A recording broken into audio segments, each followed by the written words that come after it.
mysterious traveler.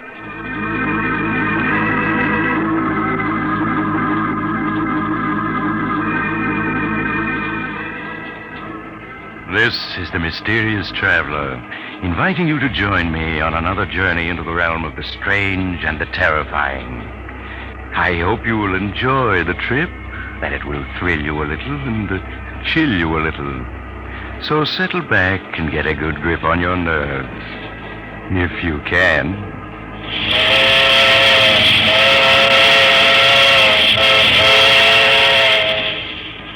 Where are we going? Why, today we're going to accompany Mr. Harvey Benson through a fateful 24 hours of his life in a story I call No One on the Line.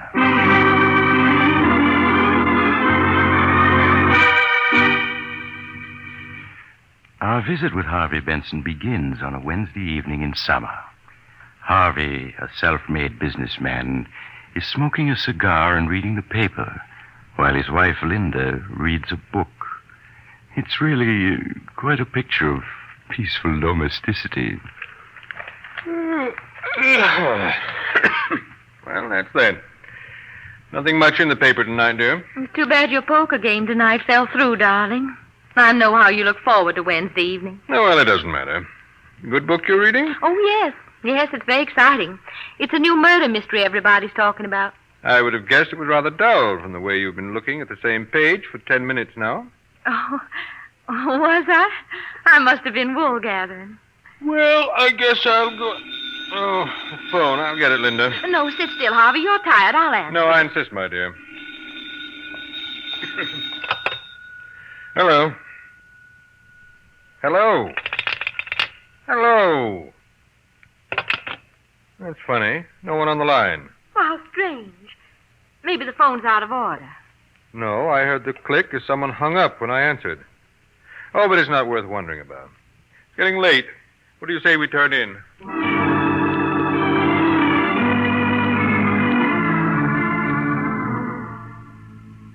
And now we join Harvey again at breakfast the following morning. It's getting late, but Harvey lingers over his coffee as if he had the whole day ahead of him. Good coffee, this.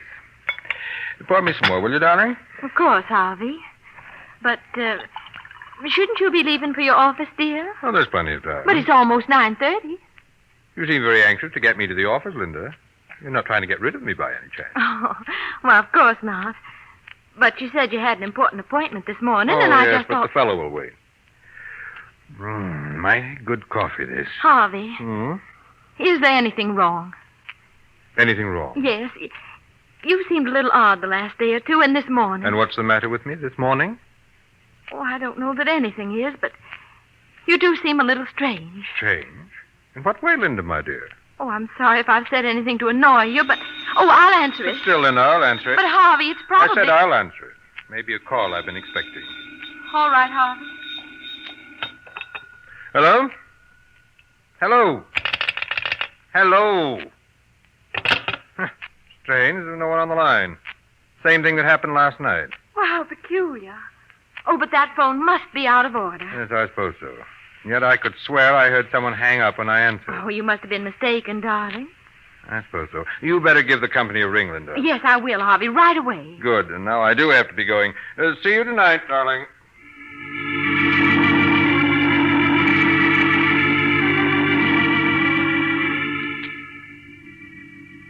So now we accompany Harvey Benson to his office.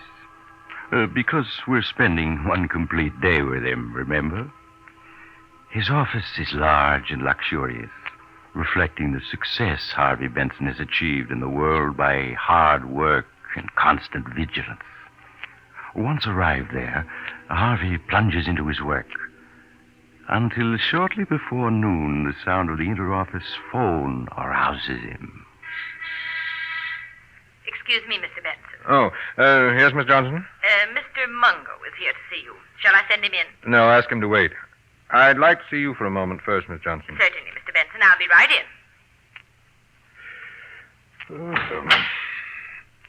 Yes, Mr. Benson? Sit down, please, Miss Johnson. Yes, sir. I brought my book. You won't need it. I just want to chat with you for a moment. I don't understand, Mr. Benson. I just want to talk to you, that's all. I don't believe you and I have ever talked before as person to person, have we? No, sir, we haven't. And you've been with me 7 years, isn't it? 7 years next month. 7 years, and we've never talked as equals. But then, I've never needed advice before. You've noticed that I never ask advice, I suppose. Well, yes, I have, Mr. Benson. Make your own decision and act upon it, is my motto. And yet, now I'm going to ask your advice as a woman, not as a secretary. Well, I'll try to be helpful if I can. Good. Now then, picture for yourself a woman who has always been very practical and, well, let's say rather cold. Suddenly this woman becomes dreamy and absent-minded. She stands for minutes at the window, looking at nothing. You speak to her. She doesn't hear you. What would you deduce from that? Why, I'd say she was in love. Excellent. Now, suppose this woman is married. Suppose on several occasions when her husband is in the room... You're following me, aren't you? Oh, yes, sir. Suppose on these occasions the phone rings and this married woman answers. And each time she tells the party calling he has a wrong number. What then? Why, I suppose that could happen. But now, Miss Johnson, suppose on several occasions the husband answers and the party at the other end hangs up without speaking.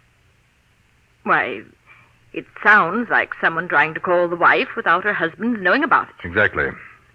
I felt sure I couldn't be wrong. But it's helpful to have your opinion and back me up.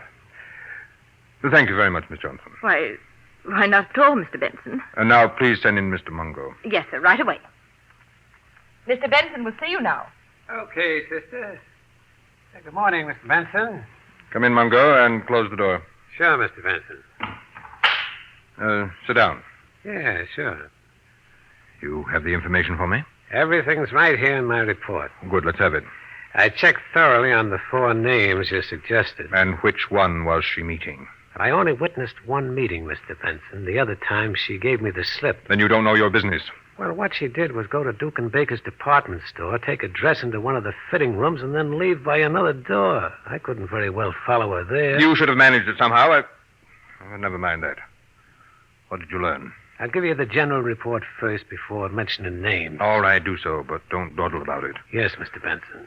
As you'll see, I've called the 4 individuals you suggested parties A, B, C, and D. Yes. Now, party B, Mrs. Benson knew before her marriage, but I found no evidence they have ever communicated since. Yes, go on. Parties C and D she also knew before she became Mrs. Benson, and from time to time she's seen both of them since. But those meetings appear to have been accidental. Maybe so. Get on with it. But party A, the architect one, I traced him back to Atlanta. That's his hometown. Yeah? She comes from Atlanta, too. Yes, they went to high school together, were sweet on each other for a year or two. He used to keep her picture in his room. Oh, he did he? Yeah. And since he reached New York 3 months ago, he's phoned her 4 or 5 times, according to the switchboard operator at his apartment house. Yes, of course. I remember how excited she was when they met at the Jennings dance 2 months ago. And 3 days ago, get this, when Mrs. Benson was downtown shopping, she dropped into Rass for lunch, and she ran into him there. No doubt it was a planned meeting. It was very cleverly done. Then they sat for 2 hours talking, and, well, that meeting was no accident. No, of course it wasn't. Donald Arkwright. Yes, I was sure of it. Yes, sir. But if you want me to keep on following No. It's time for more decisive steps. I don't understand. You're not supposed to. But if you knew me better, you'd know that the moment my mind is made up, I act. I see, Mr. Benson. And I propose to act now. So send me your bill and forget the whole affair. Very good, Mr. Benson. I'll forget the whole affair. I'm very good at that. Good day, Mr. Benson. Goodbye.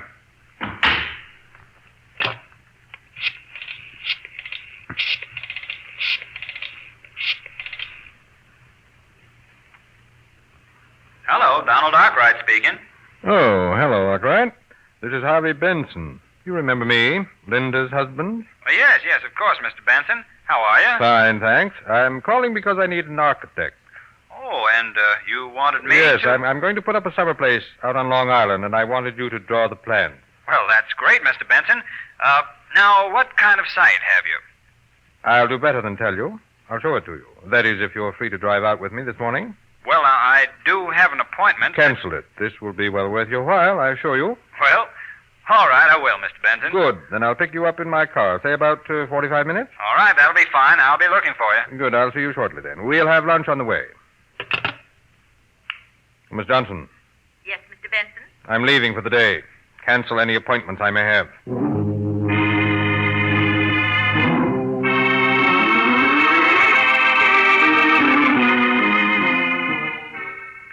Now Harvey Benson leaves his office, and we follow him to the garage where he keeps his cars. Well, Joe, you have my car ready? I got it right here, Mr. Benson.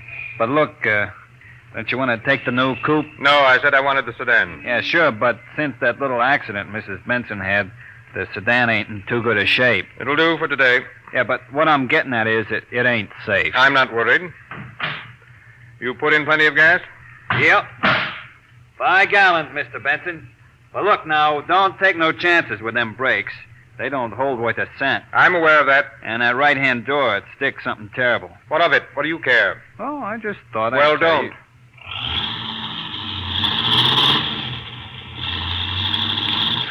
Golly, he's certainly in a hurry.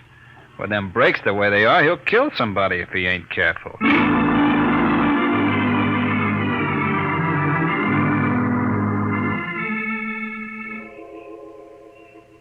At 87th Street, Harvey Benson picks up his passenger, Donald Arkwright. And several hours later, they are far out in a lonely section of Long Island. Just a quarter of a mile more, Arkwright. Up ahead on top of those cliffs. That's where my lots are. I surely appreciate your asking me to prepare the plans, Mr. Benson. Linda suggested you for the job. Said you were a first-rate architect. Well, that's swell of her. I wasn't even sure she'd remember me. Oh, she remembers you very well. I could see how happy she was to meet you at the Jennings party. Yeah, I was tickled that she recognized me. After all, it's 6 years since we last met. Well, why shouldn't she recognize you? After all, you were sweethearts, weren't you? Well, I suppose you could have called us that. We did have some good times together. Riding, hiking, and dancing. Well, it's plain she still thinks a lot of you. Now, there's the site. Right up ahead. Oh, yes. Smack on the edge of the cliff, huh? Well, you'll have a nice view all the way across the sound. 80 feet sheer to the water. Not another house in miles. Look, you can see all the way down to the rocks from the bend in the road here. Well, those waves sure are kicking up a fuss. A man wouldn't last long down there. No. No, not long. But you don't have to worry. I'll build you a house that'll never slide over the edge. I'm sure you'll never give me any cause to worry. Well, here we are. Have to pull the car a bit off the road, though, to park. Oh, pretty steep here. Yes. I'll have to put in a retaining wall. Terrace the ground, I guess. There. I got her off the road. We'll leave her here, where we'll have room to turn around when we're ready to start back. Sure hope you have good brakes. I'd hate to slide over onto those rocks down there. I'd hate to myself. Oh, want to get out and block the wheels for me? Oh, yes, of course. Yeah, door won't open. Seems to be stuck. That's right. That door does open hard. Never mind. I'll get out on this side and block them. Well, say, aren't you forgetting to set the brakes? Not necessary. But this slope is steep here. I know what I'm doing. But look, the car's moving already. It's starting to roll forward. Yes, it is, isn't it? And it'll keep on rolling. Mr. Benson? I can't stop your car. The brakes won't hold. Mr. Benson, it's gone over the cliff. It's gone over the cliff! Harvey stands there, watching the car roll toward the edge, while his passenger struggles frantically to get out. It only has 10 feet to go, 5 feet, and then on the very edge, the wheels twist against a rock, and the car stops. Harvey runs down the slope and reaches the spot just as Donald Arkwright manages at last to scramble out. Mr. Benson, you did that on purpose. Yes, Arkwright, I did. You tried to kill me. Exactly, I tried to kill you. But why? You must be crazy. No, Arkwright, only myself. If you knew me better, you'd know that no one tries to take anything away from me without suffering for it. What are you talking about? You know what I'm talking about. What's mine is mine. And everything that's mine, I keep. You are crazy. I can see it. Get away from me. Take your hands off of me. No, right. You haven't a chance. Let me go, I say. You'll do nothing. In this world, a man has to be strong and ruthless to stay on top. And I'm both. No, you're pushing me toward the edge. Let me go. You're going over, do you hear? You're going over. No!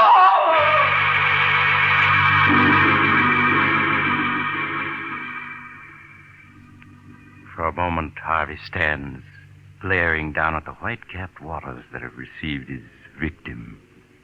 Then he turns to the car. A quick twist of the steering wheel, a push, and the car is gone.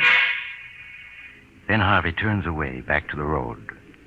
He walks a mile, 2 miles, 3, until he gets a lift from a driver who takes him to the nearest state police barracks, where State Police Sergeant Thomas hears his story.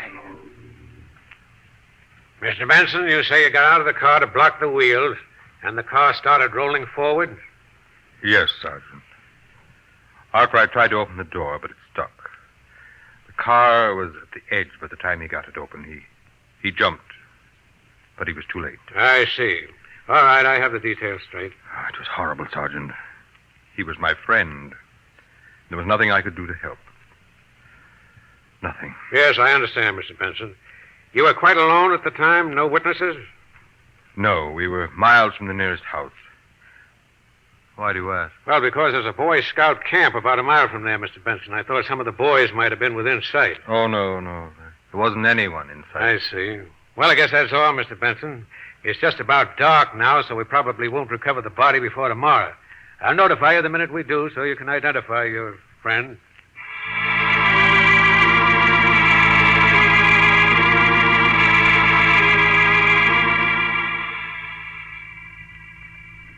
And so, late in the evening, Harvey returns home to find Linda waiting for him anxiously.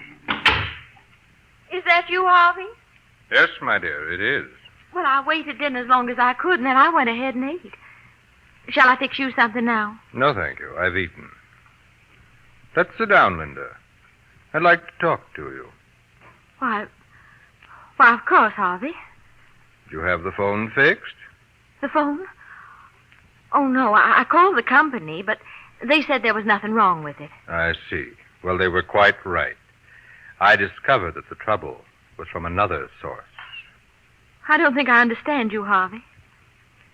Linda, my dear, do you consider me a fool? Well, of course not. Don't you suppose that I've known what was going on for some days now? Just what do you mean, Harvey? When a woman suddenly takes to mooning around the house, staring out the window, not answering when she's spoken to, the signs are unmistakable. Are you speaking about me, Harvey? And when that same woman gets several phone calls while her husband is in the room and each time tells the caller, "I'm afraid you have the wrong number. There's no one here by that name," it would be a very stupid husband indeed who failed to notice. Yes, I suppose it But would. the crowning touch was those calls when there was no one on the line. One several days ago, one last night, and now one this morning. But, Harvey, I answer and there's no one on the line. But who's there when you answer? That's what I want to know, Linda. Well, what have you to say? There isn't much I can say, Harvey. Oh, then you admit it. Those calls were from someone I wasn't supposed to know about. Someone you're in love with. Yes. Someone I'm in love with. Someone I've been trying to bring myself to tell you about. Someone you've been meeting at Portrayed Rendezvous. Nothing of the kind. We've met, yes. But they've been perfectly innocent meetings, lunch, and a walk in the park. Nothing worse than that. You're a fool to expect me to believe that. Yes, I suppose I am. And yet it's the truth. Well, it doesn't matter. But may I inquire what your plans are? I want a divorce, Harvey. So that you can marry this unknown who telephones you and then hangs up when I answer. Yes. And I'm sorry that ever happened. It was my fault. I suggested it. You see, I was afraid of you, Harvey. Afraid? Of me? Of your loving husband? I was. But I'm not anymore. I only want to be free of you. Free to marry the man I really love. Very interesting, my dear, but slightly impractical. Do you really think I'd let anyone take you away from me? I'm afraid you have no choice. Well, you're wrong. It's you who have no choice. You're penniless, Linda. You have no family, no money, no training. You have only me. What are you trying to say? I'm just leading up to a story I have to tell you, Linda. A very tragic story which occurred only this afternoon.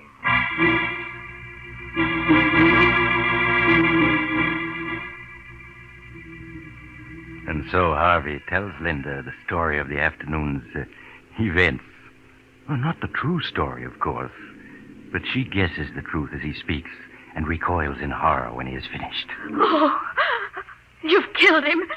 You deliberately murdered him. Nonsense. It was a tragic accident. The police have already exonerated You me. killed him? Oh, no. No, I don't believe you. You're just trying to torture me. You know me better than that. You know that what I have I keep at any cost. Then you did kill him. You're a murderer. Don't be hysterical, my dear. I shall be forced to discipline you. I'm going to the police. I'm going to tell them the truth. Linda, come back here. No, you can't stop Linda, me. come back. Come back, I say!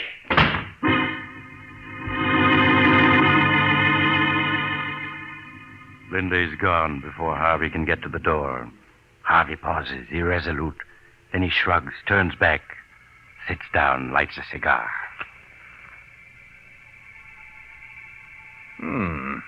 Good cigar. I must remember to order another box. And so, Linda, you've rushed off to the police. In your heart of hearts, you hope that I'm lying. Your first move will be to rush to a telephone. You put a nickel and dial with trembling fingers. You'll hear the phone at the other end ring.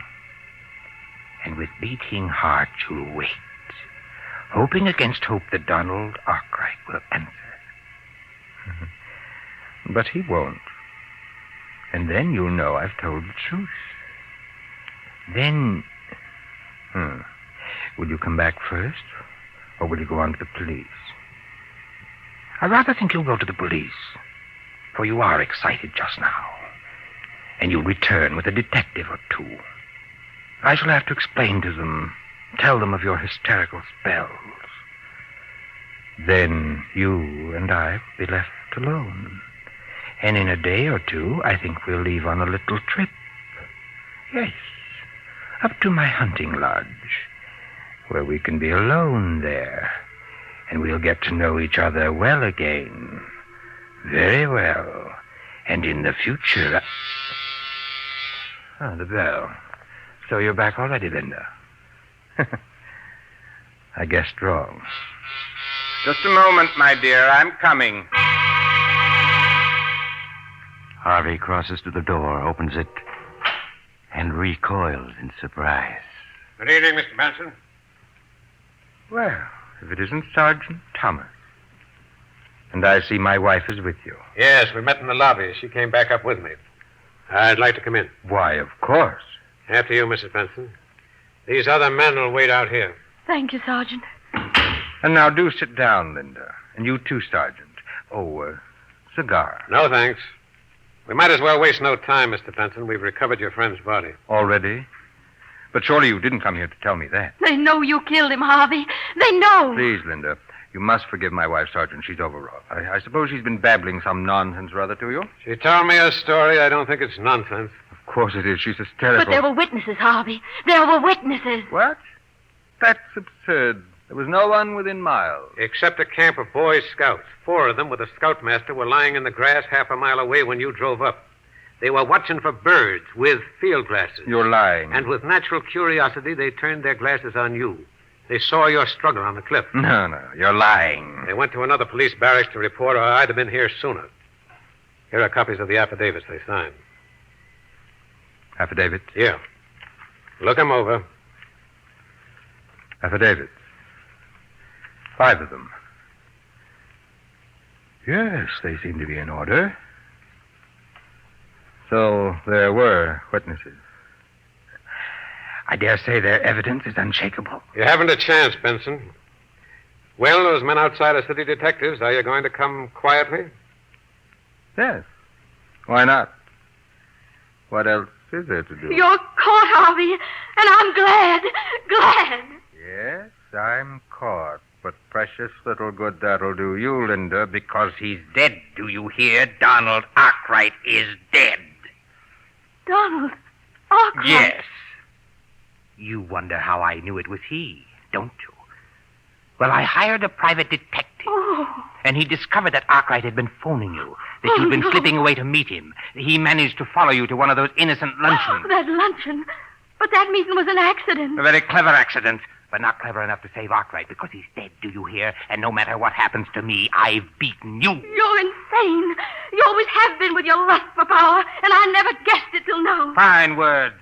But they won't change the fact that your beloved is dead and that I've taken him from you. You killed Donald Arkwright because you thought I was in love with him. You've killed the wrong man. No, I didn't. It was Arkwright. I know it. Oh, no. Don Arkwright was just an old friend. The man I love is someone you've never met, whose name I see now you don't even know. I don't believe you. You've committed murder and you've been caught, and all for nothing. No. And that knowledge is worse to you than any punishment the law can inflict. You're lying. It was Arkwright who phoned and hung up when I answered. I tell you it was. It couldn't have been anybody else. No. No. Better answer it, Mrs. Benson. No, I'll answer it.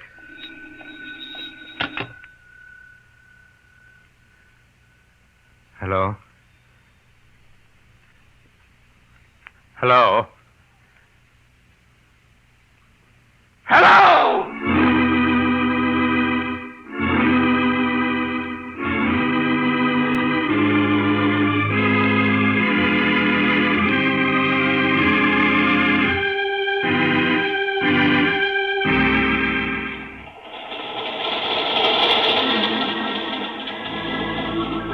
This is the mysterious traveler again. Well, that was rather a hectic 24 hours for Harvey Benson, wasn't it? He shouldn't have been quite so sure of himself. It never pays. Those phone calls now. If you get any calls and find there's no one on the line, don't be quite as hasty as he was. You might get into a bad jam. I know someone else who didn't wait to make sure of his facts, and he... Oh, you're getting off here. I'm sorry. But I'm sure we'll meet again. I take this same train every week at this time.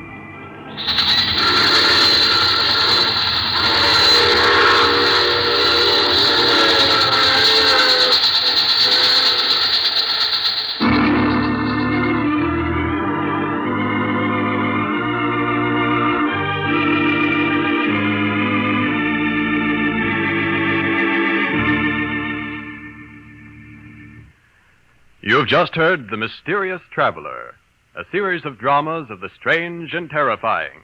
In today's cast were Maurice Tarplin, Ted Osborne, Mary Jane Higby, Jack Manning, and James Van Dyke. Original music was played by Doc Whipple. The Mysterious Traveler is written and directed by Bob Arthur and David Cogan.